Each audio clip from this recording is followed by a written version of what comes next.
ଲାଞ୍ଜିଗଡ଼ରେ ସ୍ୱଚ୍ଛତା ଓ ରକ୍ତହୀନତା ସଚେତନ କାର୍ଯ୍ୟକ୍ରମ।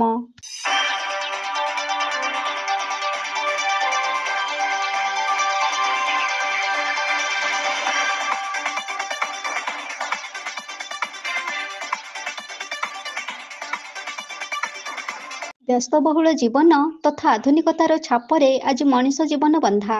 ରାସାୟନିକ ପ୍ରକ୍ରିୟାରେ ପ୍ରତିଟି ଆବଶ୍ୟକ ସାମଗ୍ରୀ ଆଜି କବଳିତ କରି ସାରିଛି। ଜୀବନଚର୍ଯ୍ୟାର ଯେତିକି ଅଗ୍ରଗତି ହୋଇଛି, ଅତ୍ୟାଧୁନିକ ପରିବେଶ ଆଜି ମଣିଷ ସମାଜରେ କ୍ଷତି ମଧ୍ୟ ପହଞ୍ଚାଇଛି। ଆଉ ସେହି ରାସାୟନିକ ପ୍ରକ୍ରିୟାରେ ନିୟୋଜିତ ହୋଇ ମଣିଷ ଶରୀରରେ ସୃଷ୍ଟି ହେଉଛି ଭୟଙ୍କର ରୋଗ। ରୋଗର ସଚେତନତା ସୁସ୍ଥ ଶରୀରଟିଏ ଗଠନ କରିବା ପାଇଁ ମଣିଷ ସମାଜ ଅନେକ ପ୍ରକାର ପନ୍ଥା ଆପଣେଇଥାଏ।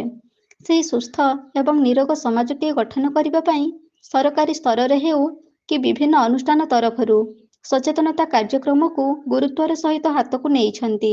ସେମିତି ଏକ କାର୍ଯ୍ୟକ୍ରମ ଜଡବନ୍ଧ ମାଧ୍ୟମିକ ବିଦ୍ୟାଳୟରେ ଅନୁଷ୍ଠିତ ହୋଇଯାଇଛି ସ୍ୱଚ୍ଛତା ଏବଂ ରକ୍ତହୀନତା ସଚେତନ କାର୍ଯ୍ୟକ୍ରମ।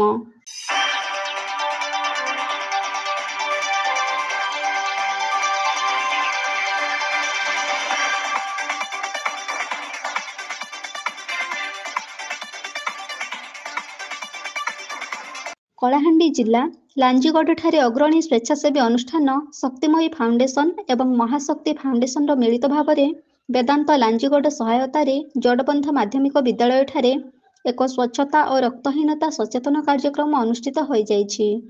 ଏହି କାର୍ଯ୍ୟକ୍ରମରେ ଡକ୍ଟର ଜୟଶ୍ରୀ କେତନ ମହାପାତ୍ର ବେଦାନ୍ତ ହସ୍ପିଟାଲ ସ୍ୱାସ୍ଥ୍ୟ ଓ ସ୍ୱଚ୍ଛତା ସମ୍ବନ୍ଧରେ ଛାତ୍ରଛାତ୍ରୀଙ୍କୁ ବୁଝାଇଥିଲେ। ତାଙ୍କ ସହିତ ବିଶ୍ୱାସ ହସ୍ପିଟାଲ ସଂଯୋଜକ ମହିଳା ସ୍ୱାସ୍ଥ୍ୟକର୍ମୀ ଶ୍ରୀମତୀ ସସ୍ମିତା ମାର୍ଥା, ଶ୍ରୀମତୀ ପ୍ରୀତି ସାହା ବିଶ୍ୱାସ, କମ୍ୟୁନିଟି ମ୍ୟାନେଜର ଶ୍ରୀଯୁକ୍ତ ମହେନ୍ଦ୍ର କୁମାର ନିଆଲ ଯୋଗଦାନ କରିଥିଲେ। ତାଙ୍କ ସହିତ ବିଦ୍ୟାଳୟର ପ୍ରଧାନ ଶିକ୍ଷକ ଶ୍ରୀଯୁକ୍ତ ଗୋବର୍ଦ୍ଧନ ମାଝୀ ଏବଂ ସହକାରୀ ଶିକ୍ଷକ ଶିକ୍ଷୟିତ୍ରୀ ସମ୍ପୂର୍ଣ୍ଣ ସହାୟତା କରିଥିଲେ। ଶକ୍ତିମୟୀ ଫାଉଣ୍ଡେସନର ସଭାନେତ୍ରୀ ଶ୍ରୀମତୀ ଯଶୋଦା ବେହେରା, ପ୍ରକଳ୍ପ ମୁଖ୍ୟ ସୁଶ୍ରୀ ପ୍ରିୟଦର୍ଶିନୀ ହୋତା, ସଖୀ ପ୍ରକଳ୍ପର ଶ୍ରୁତି, ସୁବର୍ଣ୍ଣ, ଯଶୋଦା କାର୍ଯ୍ୟକ୍ରମ ଆୟୋଜନ କରିଥିଲେ।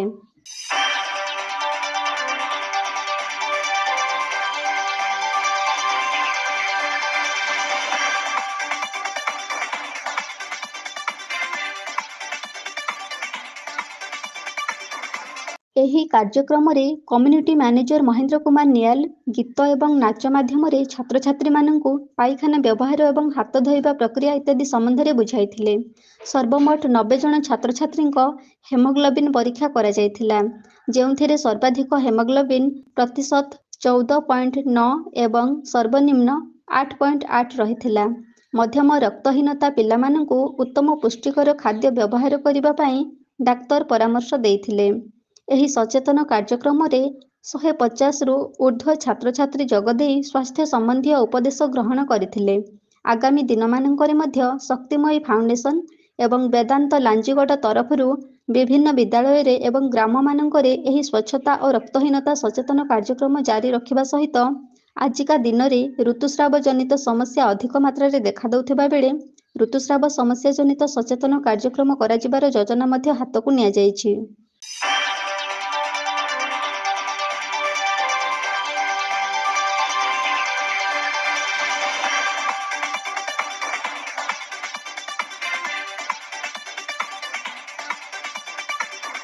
କଳାହାଣ୍ଡିରୁ ଲୟ ଭାଇଙ୍କ ରିପୋର୍ଟ, ଏବି ନ୍ୟୁଜ।